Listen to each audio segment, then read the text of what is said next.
Hi, I'm Rob. And I'm Angie. And together, we are TwinFinity. Oh, you did the we. So, we are back with a question and answer video. It's been a very long time. And I'm going to shrink us a little bit or make us bigger. There. We still have trees. We have, well, more me than you, have needed a break. It's very bright. Yeah, we're half in sunshine and half in shade. We got the sun right beside us. So it's getting to be a little later on in the evening, and it may create some weird glares, but the worst it could do is make me sneeze if it catches my eyes wrong. You might have to put up with that. And for those of you that like our behind the scenes pictures that we do for our videos, we post those, I think, only on Facebook because it's just too hard to post them everywhere else. You will maybe enjoy these because we're sitting reverse on our back deck, only so you can see trees and not a wall. So we're staring at a wall in front of us here. Yes. So you get trees behind you, though. And we get trees in front of us because we can see ourselves in the street. We have a real nice deck for sitting out in the evenings because it's a north-facing deck, so the sun comes way around the corner just before setting and shines back here. And actually, it's been cool and shady back here all day, but now it's all nice and warm. Yes. So, a couple of things before we get started on some question answers. We normally do these once a month for those of you that might not be familiar with us. We normally do them, well, it's just kind of worked out that we seem to do them at the end of every month. And we missed last month, meaning May. We're now into July 1. So for all of you that live in Canada, happy Canada Day. And for all of you that live in America, happy Independence Day coming up on the 4th. So yes, we are quite behind on question and answers, only because I've just really needed a break. I've kind of discovered that I'm quite burnt out just from many things, twin flame stuff, work stuff, bookkeeping stuff. I've had a lot going on in my life in COVID stuff, yes. We've had to adjust some of the things in our lives, and that takes more energy when you're out of routine. Yes, and being highly sensitive, you feel not just your stuff, but everybody else's stuff, and I'm a transmuter, so I've been just processing a lot and just really needed to take a step back. Normally I watch a ton of spiritual videos. I haven't even been doing that. I even had, it's not a QHT or a BQH, Beyond Quantum Hypnosis, but it's very similar to those. I had one of those done a month and a half, maybe even 2 months ago now. I still haven't even watched my own session. I'm going to eventually post it, so watch out for that. But I haven't even, watch out for that. Yeah, watch out. It'll eventually show up. But I haven't even had the energy to watch my own session, let alone splice it and put it out on the internet for you guys to watch. So just to say, I'm sorry we have been a little absentee for a bit, but just needed a break. And for those of you that have sent us messages with questions, you know, wanting to add your questions to the next question answers, I haven't even replied to you. I'm not ignoring you. I just have pulled back from all of it. So I will get back to people eventually when my energy allows. And yeah, we're just going with the flow. And I haven't been putting any pressure on Angie either. No, he hasn't. Thank goodness. I've had some time off from work. I've had some changes at work. I'm actually still happy to be able to go to a place of work with all the changes that have been going on in the world lately. So I've been a little preoccupied myself. So, yeah. I'm sure what we've said resonates with many people because just about everybody has been on a new routine of some type. So, our apologies, but at the same time, we're completely back and ready to go. There's lots of... I don't know if I'm completely back, but I'm ready to go. You're like a big dot when I look at you. All yours is a dot of sunshine. Yeah, you don't... But it's nice. We have sun. Yeah, don't look don't look my direction. All you do is get blinded. Yes. Yes. Okay, first question? Yeah. All right. To Angie and Rob. That would be us. I guess so. Unless there's other Angies and Robs in the world. Do you think you can misinterpret feeling your TF with another when it may just be self-pleasuring? Okay, you can take a run at that one. Okay. Okay, so how I interpret that, I don't know if you, do you understand what they're asking? I think I understand what they're asking. How about you answer it the way you can, and I'll see whether or not I somewhat agree. Okay. Okay. So how I understand the question being asked is, so we often feel our twin flame if they're having sex, making love with somebody else. Um, so I think the question is, can you feel them even if they're self-pleasuring rather than being with somebody else? And yeah, for sure, you're connected, right? So it doesn't matter if they're with somebody else or just with themselves. You can definitely feel that. Not everybody does. Um, but if you are sensing that, then I say trust it. I wouldn't deny that you are bang on with that. I don't know if I'd even call it a misinterpretation. It's just trying to sort out what the feeling really is. But any form of connection is generally not a misinterpretation. Yeah. It's just a different style of connection. Yeah. There we go. Okay. Okay. Next question. Yeah. We have a lot, so we'll try and Uh, not be our long-winded selves that we can be. that won't work. We'll get into a question and we'll bounce all over the place, and it'll just be us. I feel like all I am is like a blob of light in there. Most people would love to be a blob of light. Most people wish they were a blob of light instead of being in their skin. Well, that's true. But I'm gonna see if I can fix this more. Oh, it doesn't matter. Doesn't matter. Okay, I'll just be a blob of light. Sorry, we're giving you sunshine and trees instead of being inside, so. We can just be blobs of light. Apparently. The question is, my DM is an anchor. Most people don't say that about their DMs. Most of the time they say they're flighty and they're all over the place and can't make a decision. So, this could be interesting. I'm the one who goes on blocking frenzies and the like. I push him away when I am triggered. I suddenly fear real intimacy and vulnerability. I wonder how it must feel for him. It's always painful for me. How do I stop myself from doing this and instead dig deeper for reasons why I want to hide? I want to accept and heal these blocks. This seems to be one of these rare cases where the more aware is also the runner. That's actually fairly rare. It generally means that you haven't accepted the potential strengths of the connection that you're aware that you may have. You haven't been able to come to terms with all the energies that's involved, and just about all of us go through that as you start to feel the energies and have to deal with some of the 3D emotions that come up from the energies, and a lot of those 3D emotions are confusion. A lot of times you end up running from yourself. It's not. Oh, for sure. It's not the DM that you're running from. Mm-hmm. It's actually yourself. Mm-hmm. It's just the DM that gets the brunt of it all. Yeah, sadly. And our situation was exactly that. I was the one that was the runner in the relationship, and for the very same reasons. She says intimacy and vulnerability, real fear of those. Absolutely. I can remember even before I met Rob and I was in counseling for 4 years, I couldn't even say the word vulnerable to my therapist. We called it the V word because the word just traumatized me so much. Feeling vulnerable traumatized me so much, but even saying the word was overwhelming.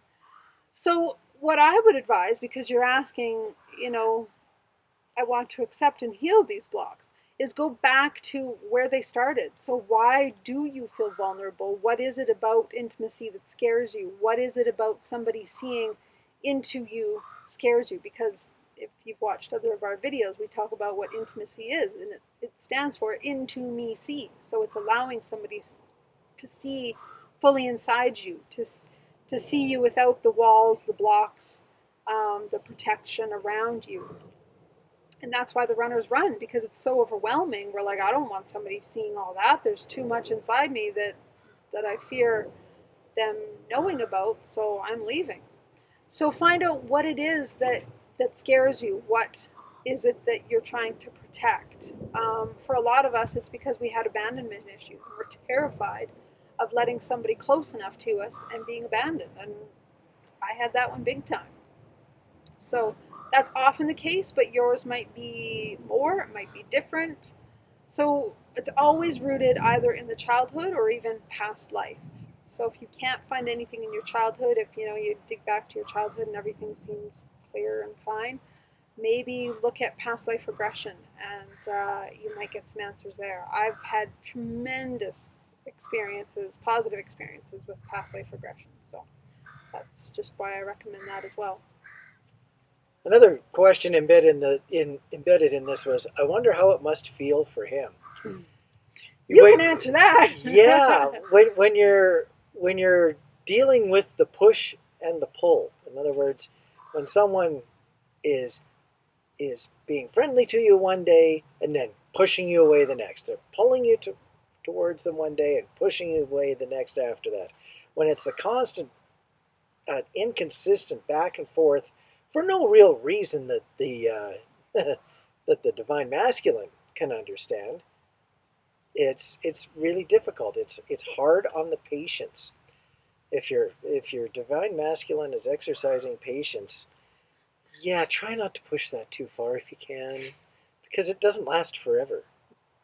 No, eventually they fire you. Eventually, when you push, will push back, and then you got two people pushing away from each other, and that doesn't help the common good unless a break is absolutely required. Yeah. Yeah, how does it feel? It's just confusing, and when I found that as the divine masculine, I would get a few days of consistency, and then it would just be silence or pushing or Meanness. explosiveness and meanness back, and I could never really put my finger on what caused it. It was very, very confusing, and the confusion got tiresome after a while. Yeah. So how does it feel? It feels difficult. You just sit back and hope the other person gets through whatever's bothering them. What you sometimes don't realize is the divine masculine in this case is sometimes takes years for that whatever's bothering them to get worked through. Yes. Yes. And how do you stop yourself from doing this? How do you stop yourself from doing this? Basically, I don't think you really can, because if it's gonna be stomping all over your triggers from various angles all over the time, it's just your own vulnerability that you have to work through and grow beyond. All you can do is if you blow up or push your divine masculine away, yeah, you have to recognize that it's happened, and as Angie was saying, see if you can go to the core cause and try to make some peace with that. Yeah, and I think you can, recognizing that you're doing it is the first step, because I didn't even know I was doing it. So that's the biggest problem, is when you have no clue what you're even doing, because you can't stop what you're not aware of. So the fact that you're aware of it helps you then prevent it, because you can catch yourself in the moment and go, wait, I'm doing this again. Why am I doing this? And then pull back. And if you feel safe enough to be able to express to him what's going on, even if you don't know fully, just to be able to say, look, I'm feeling fearful, I'm feeling vulnerable, the intimacy is overwhelming to me, I need to pull away.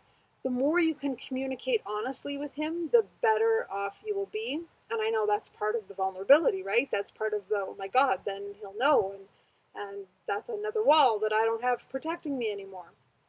But your awareness for you, and then giving him the awareness, will really help both of you move forward in easier places than staying stuck in the fear and vulnerability. And just because you have the awareness, don't assume that the divine masculine has also figured out the awareness. No, totally. They're just on the end of the whip. They're not sure why it's cracking up.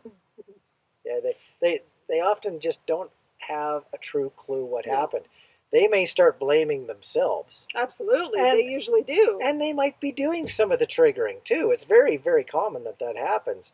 But they still don't know what it is. So it's really up to the person being triggered, the one doing the pushing, to at least try to explain themselves so that the two of you together can start to work on some boundaries and safety nets to stop explosive pushing from happening. Yeah.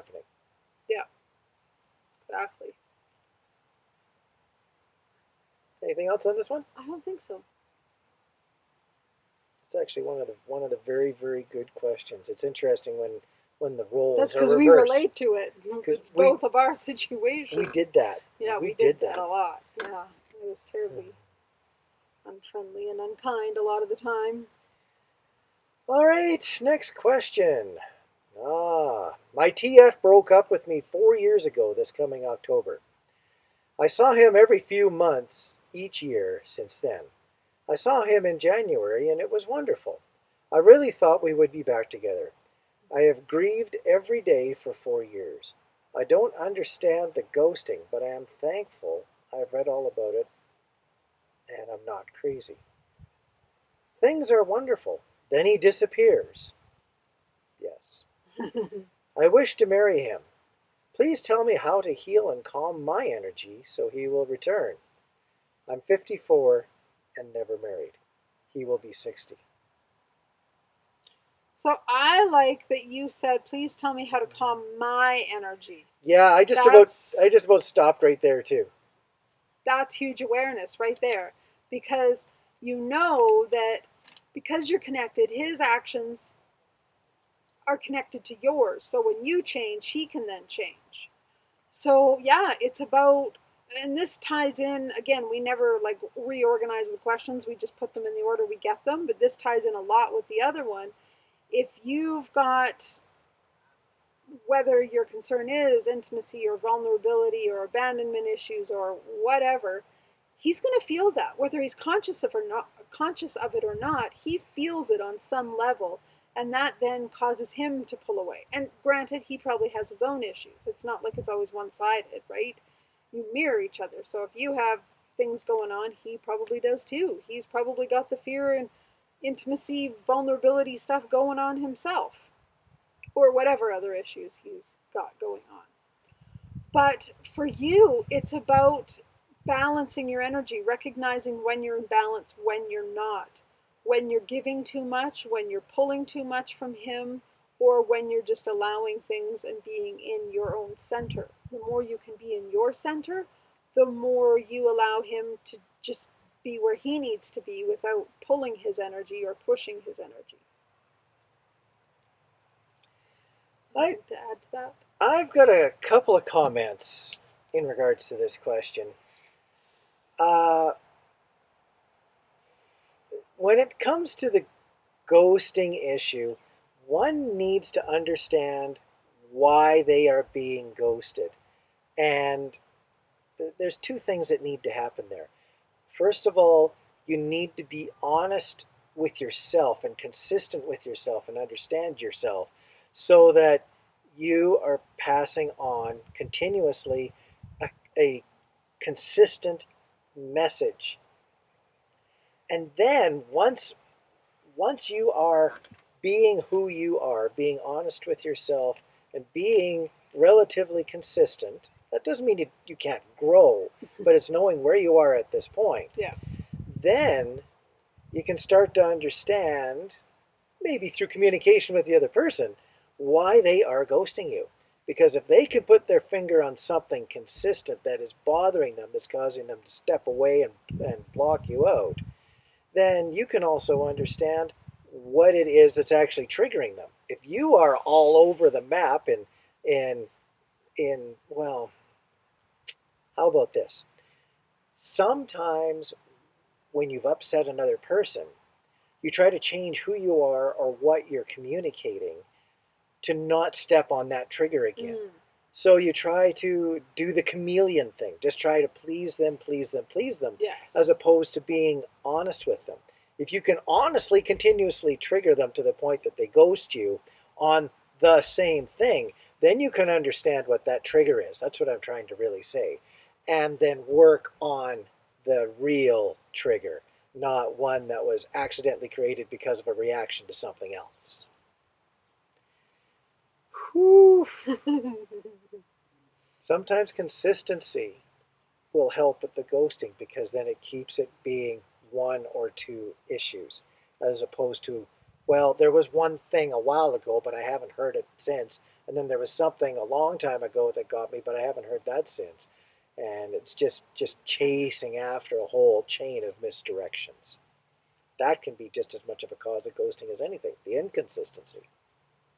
Now, I want to also add, if I remember correctly, I had a bit of a conversation with this person, and she was feeling concerned, thinking, like, is he just using me for sex? And that is a very, very common concern with people on this journey. And my answer, intuitively and also experientially, is no. So when you come in contact with your twin, you haven't seen them for however long, a year, a month, months, many years, and you're intimate together, and then they pull away. Often, one of you, mostly the feminine, but it doesn't have to be, will think, well, clearly it was just sex. That's all he wanted me for. And it's not that at all. Energetically, what's happening is you come together because you now have each grown, shifted, cleared some stuff, healed some stuff. So you come together to share energy and exchange energy so that you can, on an energetic level, say, okay, here's the new energy that I have. The other person gives you their new energy that they have. And then you need to split apart again to now absorb the changes in each other, use that energy to I want to say transmute, but that's not the right word. I can't think of the right word. Um, I can't help at this point. okay, I know that. I won't try digging for it. It'll come to me.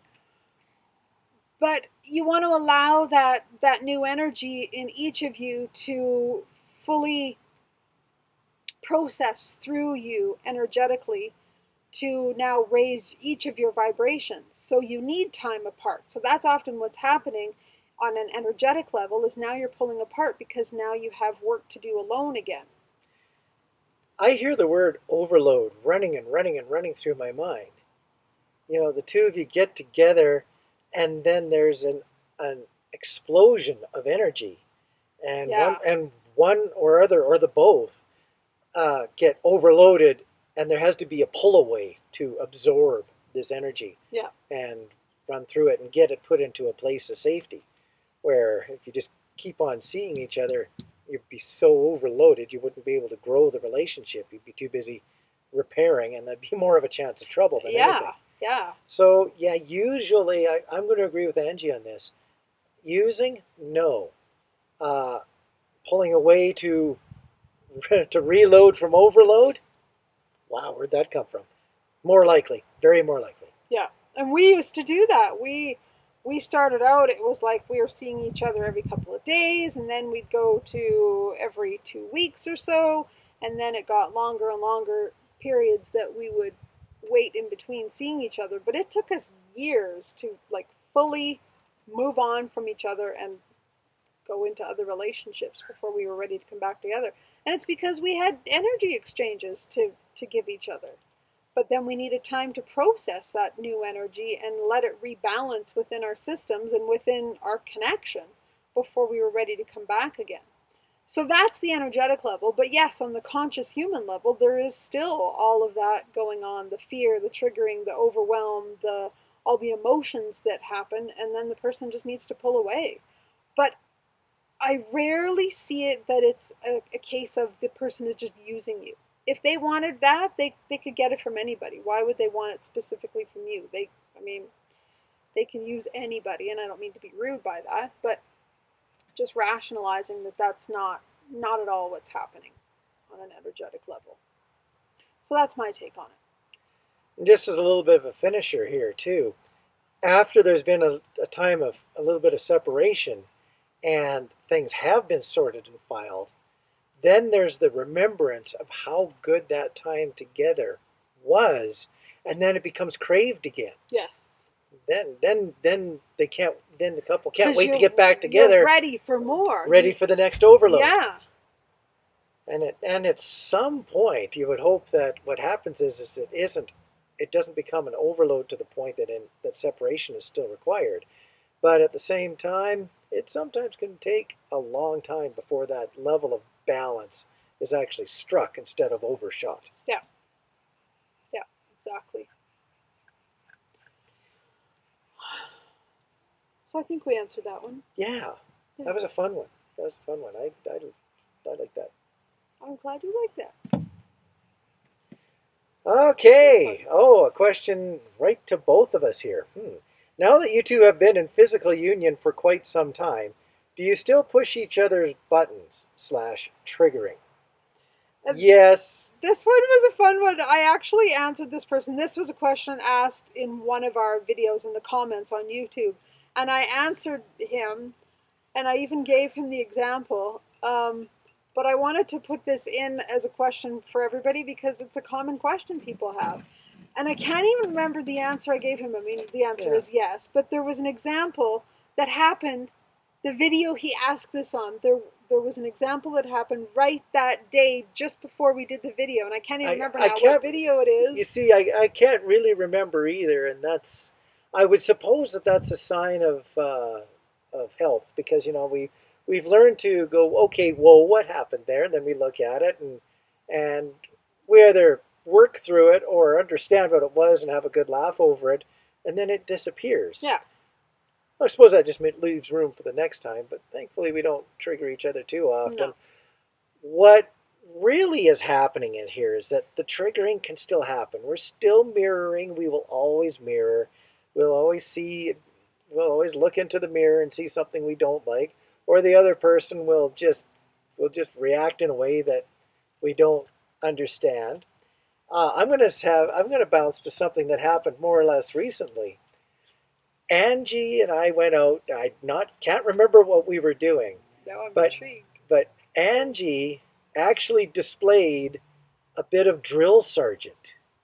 I remember commenting on that. Which Rob's the normal drill sergeant. Normally I'm the if you drill don't sergeant. know us, Yes, yeah. no, go, stop, time. Yes. 42 minutes to do this task, 51 minutes to do that task. Angie was very much in a let's go and get this done mode, and I was going, well, haven't we just turned on a little drill sergeant today? It was very interesting to watch. It didn't bother me at all because it was kind of fascinating to watch Oh, I know. That was just the other day. when we were out driving. Yeah, because I had, and you realized afterwards, because my tummy was bothering me too. I've been Yeah. having some abdominal issues, which is processing all this energy and other stuff. So yeah, I just wasn't feeling well either. So I was just, let's go. Like, I'm not in the mood to play around. I'm not in the mood to relax. Just let's get done what we need to get done and go home. And I was all chirpy and cheerful and going, what's this all about? What did we trade roles? So, yes, it will always be there with the intense amount of energies that both of us have. Those energies aren't always going to match up every No. day, every hour, every minute. No. Uh, even earlier today, I was all excited over something that I just created on my train set, and I was going to be done working with my train set in a matter of what felt like to be just minutes. So I wanted Angie to see this, but I needed her to see it right now because it wasn't going to recreate itself for a while again.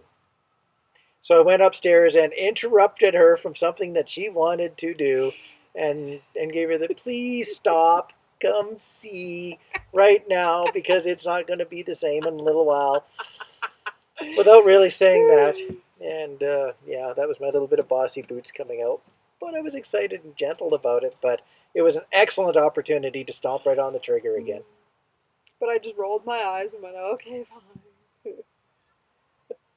And according to her reaction, she was quite impressed by it anyway. So, Yes, I was. It was very impressive. and I let her get back to what she was doing as soon as the demonstration was done. I didn't do it twice. The fact is, like Rob said, you'll always trigger each other, but it'll be less and less, and they're resolved so quick. Like, you know how when you're not in balance, you're not in union, you trigger each other, and it's like, oh my God, I hate you, and I'm never talking to you again, and you block each other, and you hang up on each other, and you whatever to each other. It gets like there's no drama anymore, and if there is, it's so quick and it's dealt with so fast because you get to the point in your healing journey where you're able to deal with your own shadow. And what I mean by that is you can take responsibility for your piece in the puzzle. So instead of pointing the finger and going, it's all your fault, and you did this, and you did that, you're able to go, okay, this is what's happening, this is why I'm triggered, this is what I'm feeling, this is what I need. And then the other person responds and goes, okay, thank you for sharing that. I appreciate knowing where you're at. I didn't even know I stomped on your landmine or triggered you. Sometimes, maybe they do, maybe they don't. But you can each own your piece of the puzzle, deal with it, and then move on. And it's just quick. Like for us, it's usually minutes to a half hour. Yeah, that at most. Yeah. We're too busy to dwell on the stuff that doesn't go right. Can I give the spider example? Go ahead.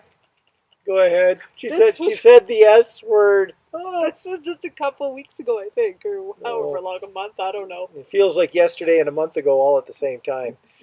Rob was down in the basement and there was a spider, and Rob don't really like spiders, so I'm the spider catcher in our house. And so he comes upstairs and he's got that like wide eye, oh my god, there's a spider! And I'm like, oh dear God. And inside I'm like, get a grip, it's a spider. And because my energy has not been in balance, because I've been burnt out, I haven't had a lot of tolerance with anybody or anything. So I haven't been my normal patient self, even with him.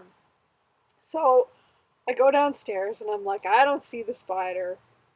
I said, you gotta move this. It's just crawled in behind this box over here. I want to work on the other side of that box. I can't get to where I need to go. I'm all concerned. And she's laughing it off. Hysterically laughing at him. Yeah, like, she's just laughing at I me. probably had tears in my eyes because I was laughing so hard. Sure. So there was my lack of compassion completely. It was sure I was putting on a big production, but my world was coming to an end. I was in the same house with a spider that I knew about.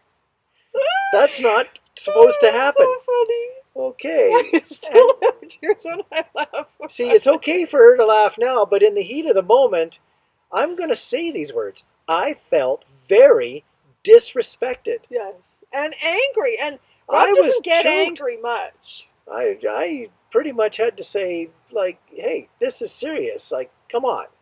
Do you care or don't you? That's right. Do you care about my feelings or not?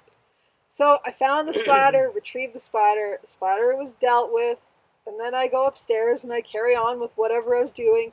And Rob, being very mature, even though Rob's a peacekeeper and doesn't often like to share what's really going on because he likes to just not ruffle feathers. I like to really work it through, and if I had something that I contributed to a situation, I sometimes over-own it, and then I don't, this is the wrong term, I don't call the other person out for their contribution to the situation. Yeah. And I sometimes let them get away with it with the thought that if I would have handled it differently, it wouldn't have been a problem at all.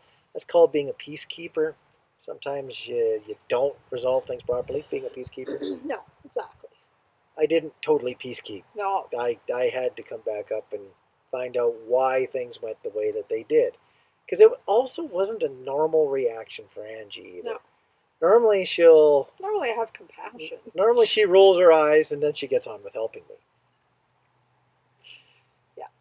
So he came upstairs, he sat on the couch right next to me, he held my hand very calmly, and he just was honest. And he's like, look, I felt really angry with you. The way you handled it didn't really work for me. And I was really hurt. And so we talked it through, and I didn't realize how much I had hurt him. So I think I was probably even in tears, and I'm like, I'm sorry. Yeah. Didn't mean to hurt you. Then it was dealt with. We talked it through, we owned our piece in it, and then we moved on. It was quick and easy. And going back into the pushing each other's buttons and triggering, with that experience behind us, if she ever does brush off something that I'm trying to make important because it is important to me for that minute, or even if we end up in the vice versa of it, we've now experienced this, and we might be able to jump to a more peaceful conclusion a lot faster, as opposed to having something we need to deal with again. But it was still quick even then. It was really maybe quick. Not on your end, but my end it felt quick. It was really quick. It was really quick, and we're getting better at that. We really are. I guess what I want to say about this is, I think we both care enough about each other and understand that we're very complex with our twin flameism, with our mirroring. It's very, very complex with us, and therefore we give it a lot of respect. And I think that a lot of times we actually recognize we're stepping into a dangerous situation, and we approach things either openly or cautiously or both to begin with. And many times we miss the conflict. Sometimes if I'm stepping into Angie's space and let's say she's distressed, to use a word, but I need to step into her space, I will very much announce that I realize what I'm doing, Yeah. and is this safe to do, literally. And if she says yes, then we've both given each other permission to step into that boundary, and usually it turns out very, very well. But that comes from understanding and caring about how the other person feels. That's one thing that really did develop with us during our time of separation. We developed a lot of compassion and understanding for what had happened to ourselves in our past. And self-awareness. And I was going to say that's a big key, is like I said earlier, when you can own your piece and be able to not just be aware of it being your piece, but be able to own it and speak up to it and say, yes, this was my fault, this was my responsibility. That's so much easier. And that takes practice. I know that's part of the journey. So yeah, you might be triggering each other, and you might not be ready to own it. You might just be pointing it all at them. But the more you can catch yourself, even if you don't admit it to them yet, but you can admit it to yourself and say, yeah, I take responsibility for this piece in this, or this part in this, or my actions in this, then that's how you clear triggers faster and faster. You know you're ready to get into a relationship with your twin when you're starting to go in the direction of working with them, working for them, and they're working with and for you. When you start to get that level of cooperation and caring going back and forth, then you know that you finally have reached alignment. Yeah. Yeah. Alignment. That's a good way to put it. Yeah. Yeah. All right. We went on that one, but Knew we would. we're storytellers. We had stories to tell. All right. Is it common for your twin to disconnect from you? Disconnect from you, as in energy wise? Because we're both in separation now and have been for a month now, I feel as though he is disconnected from me. Mm-hmm. That's very common. We had that, like so many people say, how do you move on from your twin flame? And I mean, you can't intentionally do it as far as I know. Maybe some of you watching have, and you can guide the rest of us and put a comment and say, this is how I did it. I mean, what I'm saying though is you can't cut cords. We've had that discussion. But you can get to the point where it's time to move away from each other for however long, months, years, decades, if you're like us. Yes. We had lots of time apart. Where was I going with this? I lost my train of thought. Have you? Okay, I have lots of trains downstairs. Yes, you do. I feel as though he disconnected from me. Yes, so they can, and you can, at some point when it's right, when it's energetically, it's time to move on for a time. As I say, I don't know how to do that consciously because you can't cut the cords. But when you're energetically ready to move on because you've learned everything you need to learn from them at this point, and now you need time apart to really connect with other people, you may feel disconnected. And often twins will say, like, I used to feel him or her all the time, and now I don't, and what has happened? It's just because the energy has shifted between you. And it doesn't mean, like, so many people panic and go, oh my God, like, I don't feel them anymore. That means it's over. That means we don't have a connection anymore. Not at all. It just means your connection has shifted. And my advice is enjoy it. Because when you're connected and you feel them all the time, it's overwhelming. It's a lot. So when you don't feel them for a while, take it as a break. I have a lot to say on this one. Oh no, because I have more to say too. But you go ahead and then I'll add mine at the end. Yeah, this could be a little bit difficult. I hopefully don't lose my continuity on this one. When you're disconnecting from someone, there's a lot of people that get insecure about losing the entire connection for a while. I am going to do something that Angie is gonna say is nearly impossible. I'm going to relate this disconnection to computerism. Oh, Lord. I have a lot of trouble with computers. So we just had a discussion about this morning with Yes. computers. Think of it this way. You're using your computer, programs aren't working properly, and you need to shut some things down. You start shutting some things down, it's still not working right. What do? You shut everything down and you do a restart on your computer. And then everything reopens again, usually properly, and you get to continue on. But usually it's not until you do a complete shutdown and restart that everything gets to continue on properly again.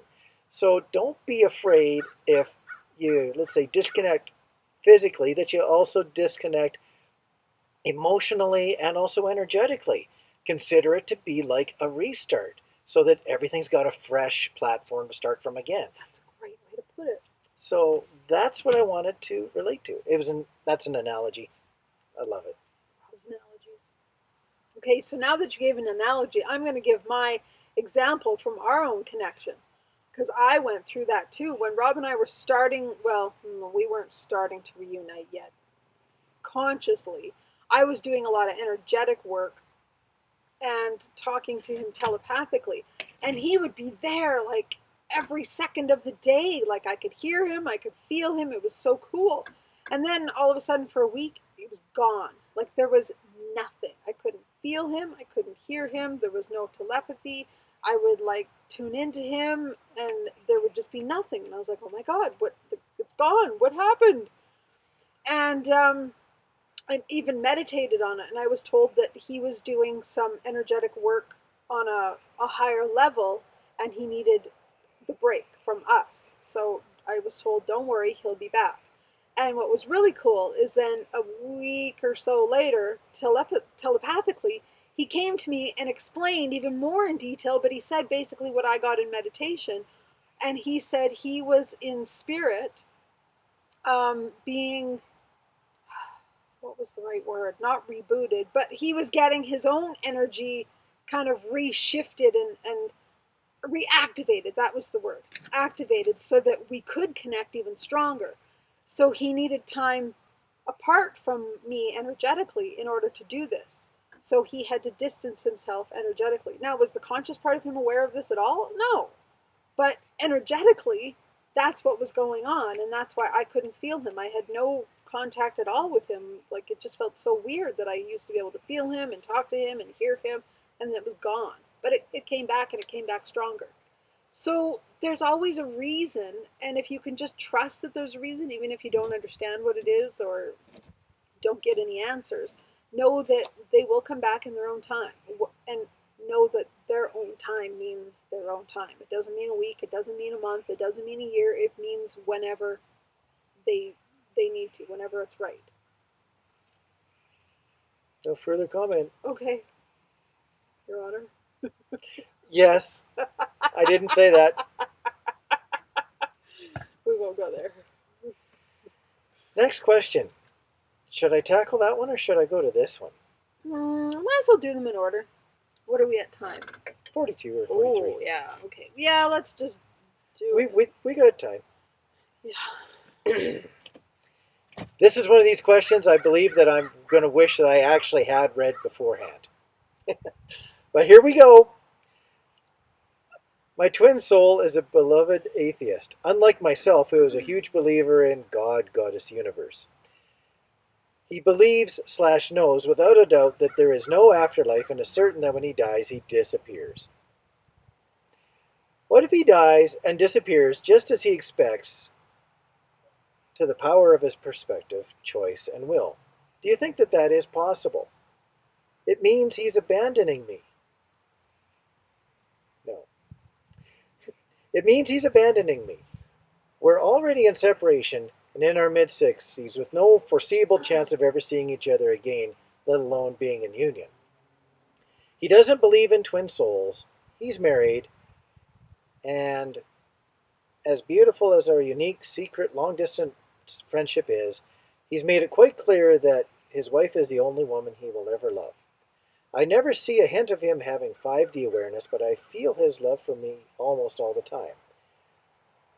Since our very intense affair has led me to discovering the concept of twin souls, I have not and will not have any desire for intimacy with any other man. We haven't seen each other since 2005. We were friends in high schools in the early 70s, and he was my crush. We re-met online 30 years later in 2003. There is a whole lot in there. There is. But I'm going to go back to the question itself. So in terms of, he's an atheist, so he believes when he dies, that's it. There's nothing. There's no afterlife. You just die, you're gone. There's no nothing.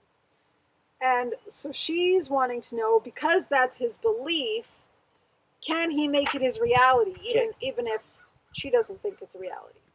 And my answer is no, because we come as a human. We're an eternal soul being, but we come to Earth as a human with clouded memories of who we really are. But it doesn't change who we really are. We just have clouded memories of that. So some people forget completely that they're a soul. They forget completely that they've lived many lives. They forget completely that there is a God or anything after life. But does that mean it's true reality once they die? Absolutely not, because that's when the soul then takes over and you go back into the 5D realm, or higher obviously, where everything is truth. Right now, as humans, we live in illusion. This is part of a game. It's like, and I've said this many times, it's like being on a stage. You're an actor playing a role in a play. And when you're done playing that role, you take the clothes off and you go back home and you are living your normal life. That's the same thing that we're doing on Earth. These are like just suits. This isn't who I am. This isn't who he is. We're just wearing suits, and we've worn many different kinds of suits in many different lives. And that's what I love about past life regression, is because you get to know that on a real deep inner knowing level. When you actually remember being another person in another life, in another time, it validates so deeply that truth. When you just read it in a book, you might go, okay, yeah, that's nice. That's somebody else's story. But when you live it, then you know for sure, or when you remember, then you know for sure that it's a reality. And the fact is, it's not his reality now, but that doesn't mean it's not his true reality. He's just playing a game right now, and the game he's choosing to play is to be an atheist. And that's okay. I like my suit. Me too. I chose it. I was just going to say, we chose it. We better like it. We've talked about this before. I don't know if we've talked about this in videos. Someday I really would love to do a video on all my past life stuff. But I, in this life, had the choice between this body, California, beach blonde, tall, thin, not my body now. But I chose this one for a reason, because it would give me better knowledge and skills in the life that I have than my California body would have given me. So yes, we choose it all. And I know that's a whole tangent. We won't get into that. You know, I had a thought 2 or 3 minutes ago as you were starting into your thought, and I'm having really a lot of troubles remembering my thought. Did I hear California something? Oh, no. Okay. I want to go back to the question here at this point. I could have had that perfect body. What if... I'm going to answer the question. What if he dies and disappears just as he expects for the power of his perspective, choice, and will? Do you think that is possible? My answer is absolutely yes. What? Absolutely yes what? Absolutely yes.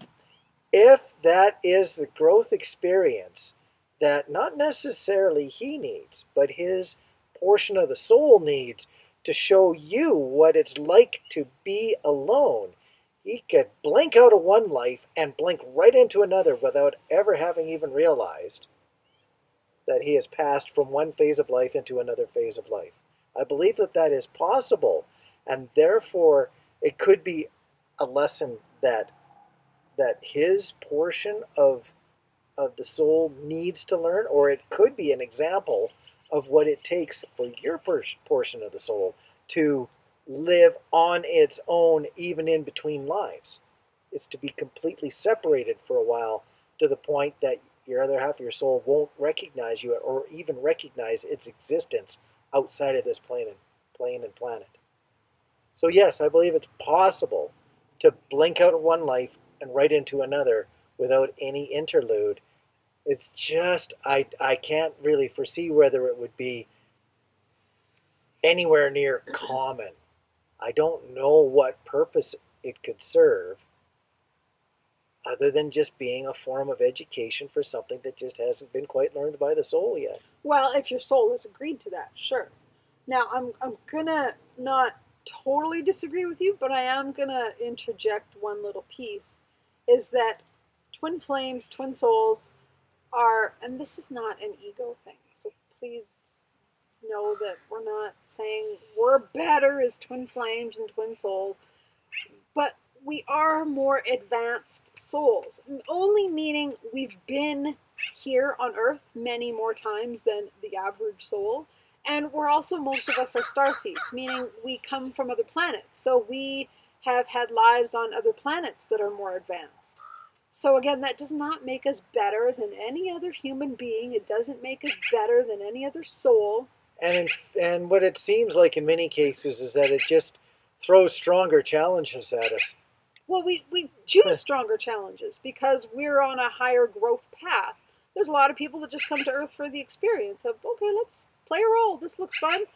But some of us have chosen to take the higher path, to take the bigger path, to take the harder path, because we like to grow. And I'm one of those. And, give me it all. I'll take it all in my life. And that's often why we get the questions that we do from you folks, is because you folks are also on a similar journey where you've taken on such strong challenges For sure. that sitting in your easy chair for half an hour just doesn't figure it out. Yeah. Sometimes you have to talk to other people that are going through similar situations to start to make sense of it all. So going back to what you were saying, a soul that is advanced probably wouldn't go back and just go to another life without even remembering its other soul, its same soul in another body. And it wouldn't commonly not remember who it is once it dies. That's my knowledge from books and experiences. I could be wrong. It seems to me that just about all indicators that I've ever come across say that you come to a ton more awareness than you could ever have on Earth immediately after passing on and back into the higher realms, because then all the previous educations and understandings get to come back to you. Why you would skip that? Yeah, I think the higher realms probably have a better answer than I could ever have. But I believe it's possible. I just don't really know why. Okay. Now I want to address. Did we just point at the same thing? Yeah. Yeah. It means he's abandoning me. Yes, I want to address that. Okay, you go first. Abandonment is very much a three-dimensional emotion. Because there's mirroring and roles that we are playing to try to instill some form of education on each other. Abandonment is a feeling that you get when you don't feel connected, but oftentimes not feeling connected is part of what you need to be in order to learn what you're here to learn. So abandonment is not necessarily. That wasn't exactly how I wanted to say that. Let's try that one more time. Well, I'm surprised you didn't address there's an airplane. There's actually a plane flying over us. That doesn't happen very much lately. No, it doesn't. It's nice to see. Sorry to distract you. Rob loves airplanes. Yes. Oh, I also love trains. Yes. Also love ships. Yes. Also love trying to remember where I was in my answer. Oh yes, abandonment. Abandonment is very much a fear response. Yes. and it's something that's trained into us on the three-dimensional level. Abandonment just doesn't seem to happen once you get into the higher dimensions. So abandonment is usually a feeling of abandonment usually means you're in the lesson that you're supposed to be learning. Yeah, and that's what I would look at is your concern with abandonment. Find out where that comes from and work on healing that. Because if you fear abandonment, you attract it. And The hardest part of love is letting go. yes. Letting go creates levels of abandonment. And like what you're saying, what if he dies and disappears just as he expects? Um, he may die and disappear in the sense that you might not have connection with him, but does that mean his belief in being an atheist was real? It might just mean he's got stuff to do on the other side and he's not connected to you. I highly doubt that would happen though, because again, we've shared in other videos, we know a few people whose twin is on the other side, who has died, crossed over, however you like to put it, and they're very connected. They're very deeply connected to each other, even more so consciously than they were when they were in this realm. He might die and in some ways disconnect from himself, but as twin souls or as twin flames, it, it's very hard. It'd be very hard for him to disconnect from you. You would still be connected with him, even if he's in a denial of himself. Totally. And I believe as a soul, you can't be in denial of yourself. You can be a denial in human form, but once you let go of the illusion of the human perspective, you remember who you are, especially as a twin soul. Atheists may not believe in connections, but they do believe in chemistry. And in many conversations, you can substitute the word chemistry, which is very, very 3D. You can substitute chemistry for connection, and the conversation will go on with two different ultimate understandings, but they're still parallel understandings. It's very hard to deny connection and chemistry at the same time.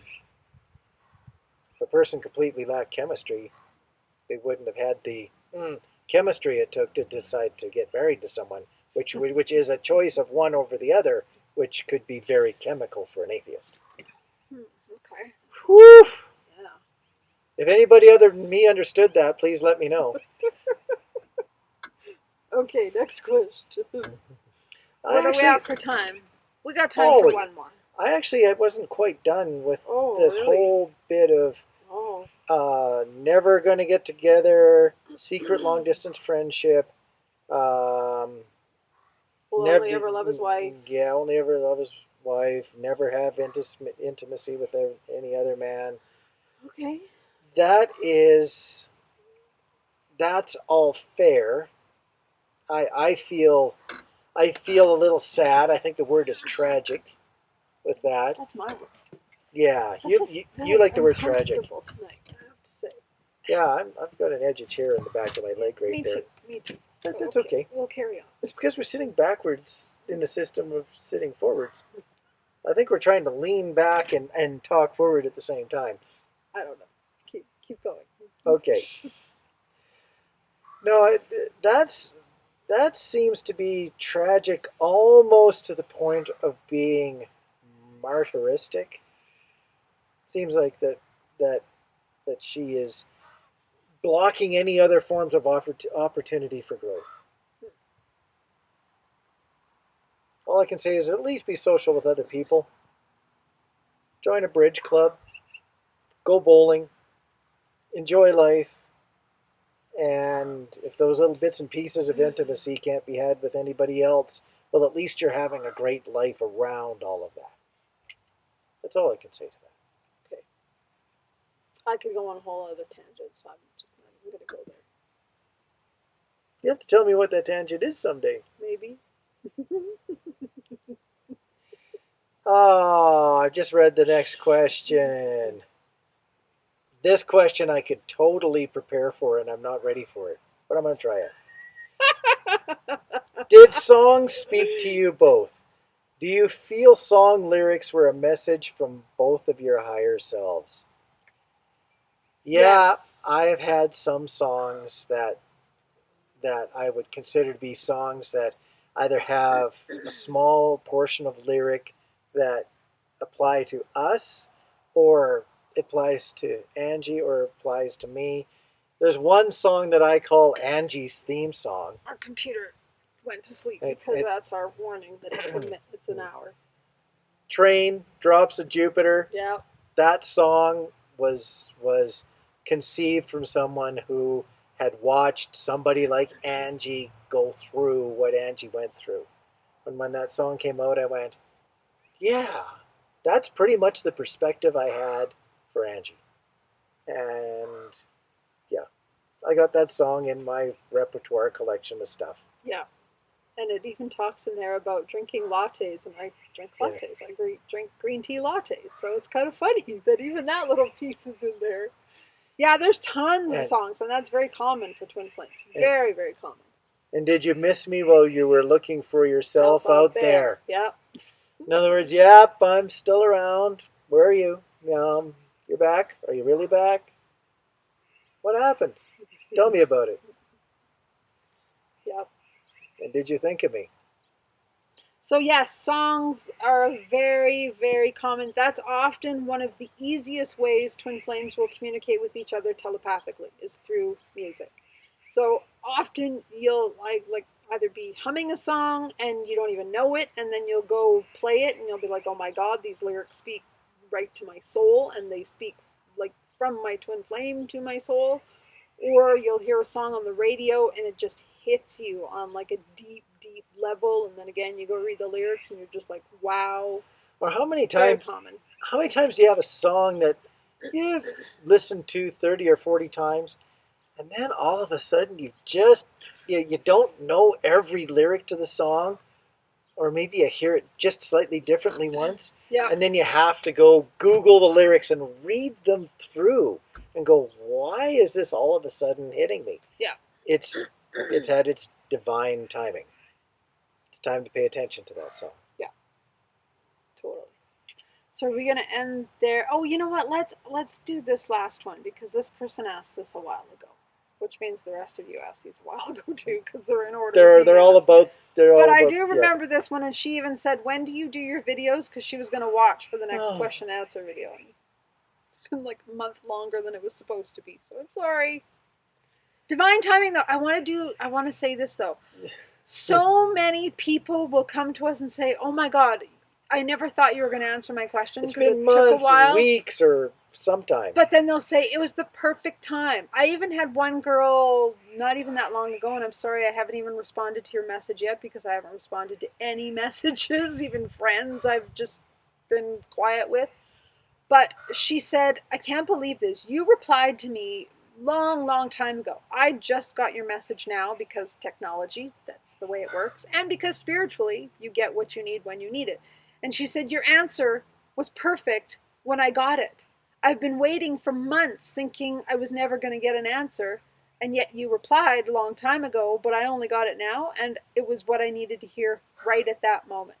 So the fact is, even if we reply to your answers or to your questions a long time after you've asked them, it's always divine timing. It's always going to come to you when you need it. And not just our answers to your questions, but everything in life. And when you learn to trust divine timing, it's amazing how things unfold. I've learned also trust divine timing to an extent that I maybe never thought that I would. I was telling Angie this before we were just going to get started today. I was reading some comments from the masculine videos that I've been doing, masculine perspective videos, and sometimes I'll read a comment and go, I could comment, but I won't. And then I'll read it again and I'll go, I really could comment, but I just don't really know what to say yet. And then I'll read it a couple of weeks later again as I'm scanning back through the list of comments, and it hits me what to say, or it's just, now's the time, even though I don't know what to say something. And I'll make the comment. I really believe when I get that push to comment, even if I don't really understand why I'm commenting what I'm commenting, I believe it's not for me that I'm commenting. It's for the person Mm-hmm. who had made the comment and was maybe looking for a response. When I get that push, I just do it. And that's the thing, when you learn to honor that, much like me needing to honor myself and not do videos, not respond to people.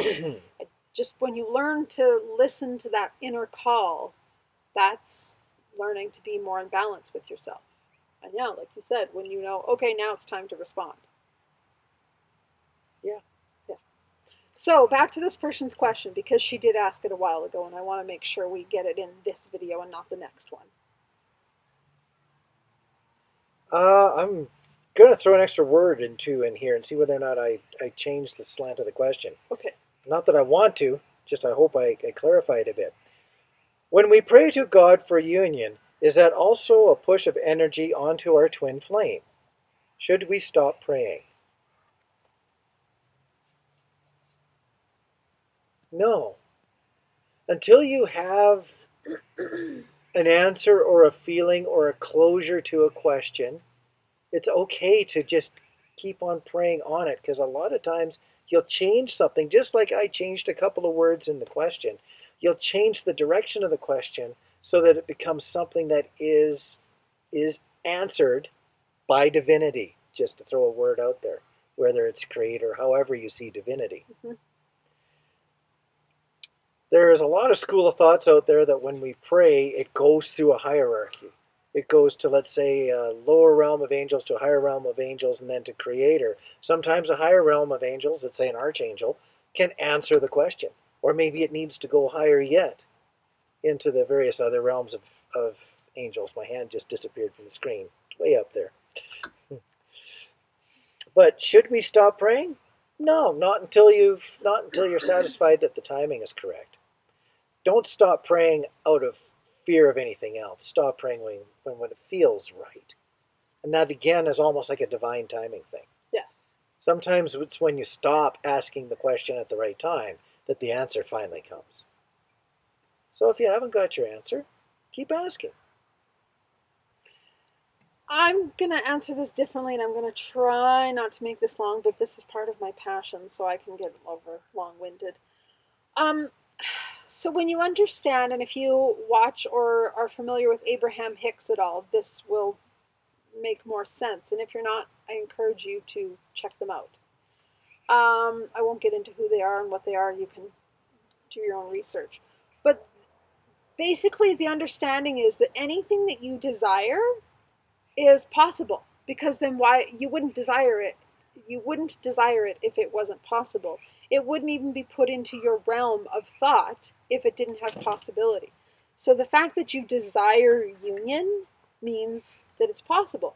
The fact that this is something you want means it has a potential to happen, and that's why you desire it.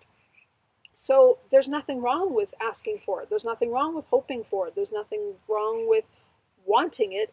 It doesn't mean you're pushing your twin flame, because on some level they probably want it too. Remember, you're the same soul. You're connected. So what you want, they probably want. They just might not be aware of it, and they might not be aware that they want it right now. And maybe they don't want it right now on one level, but on another level, probably they do. So just trust that if you're feeling a pull to them, there's a reason. If you're feeling a desire to pray about that, it's okay to. Once it doesn't feel like you need to pray about it, or that you want to pray about it, or that you're asking about it, then allow that. Just honor yourself, I guess is where I'm going with that, is just trust that if there's a push for that, if that's something you're wanting and you feel strongly about it, then honor that feeling. Allow it instead of pushing it away. The more you deny you, the more you deny your twin flame. The more you deny the connection. The more you honor you, the more you allow everything to be honored within your realm. Agreed. It only took one word to agree. Well done. So I think we'll wrap it up on that, so we're not too long. I'm glad you finally picked up your cup, though, because my throat was getting all raspy. I've been for a run today, and then right after the run, I went for basically the same distance of a walk with Angie and the dog. Yes. So I feel like I've just done the whole day twice, and I've breathed a lot today.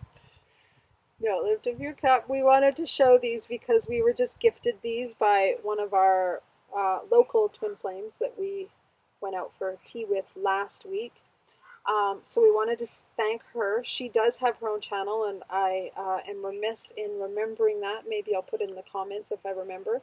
So we can say her name because she's out there. Her name is Cindy. So thank you, Cindy, for our gifts. And thank you, yes. And I also, it says explore more. yes, she loves us and she knows our mountain stuff. We explore lots. And yesterday night we had a couple of things we wanted to do, but we got out driving and we explored more. Yeah, we're exploring people. Yes. So she loves her mountains and she knows we love our mountains and we love her. So thank you. While we're Very on a much thank thank you, you. wanted to also comment. We've had just recently a couple donations. We don't ever ask for donations, but We don't. when we get them, we like to acknowledge. We will always acknowledge them privately, but just wanted to say here as well, thank you. That's so very kind and generous of Yes. people. So Very much thank you. we love you. We appreciate you, even though we haven't been around as much. But we've just been honoring ourselves. So we will be back with more eventually, whatever more is, whether it's another question and answer video, maybe you'll be doing yours. We'll definitely do our next 11/11 video, or 11 video on 11 day. Wow, that's going to approach quickly. I could see that I've got a masculine video and we got an 11 video, and then probably right after that another Q&A.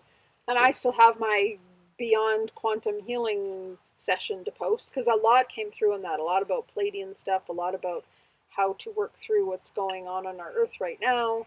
So once I actually listen to it and splice it so it's not too long, I will post it. I think a lot of things are going to happen this month. And also No, don't promise anything. and also our third anniversary will happen this month later on. Yay. Yes. So, yeah, maybe we'll want to get everything done before our anniversary because we'll be busy enough on our anniversary. Yes. There'll be lots going on around then. We'll be treating ourselves to a couple of extra trips out to the mountains and other fun bits. Yes. So, but for now, we'll wrap it up. Yeah. So we love you. We will say goodbye and happy Canada Day, happy 4th of July, and happy whatever you celebrate wherever you live in the world. And thank you very much for the questions. Yes. We have lots. Yes. Okay. Bye. Bye.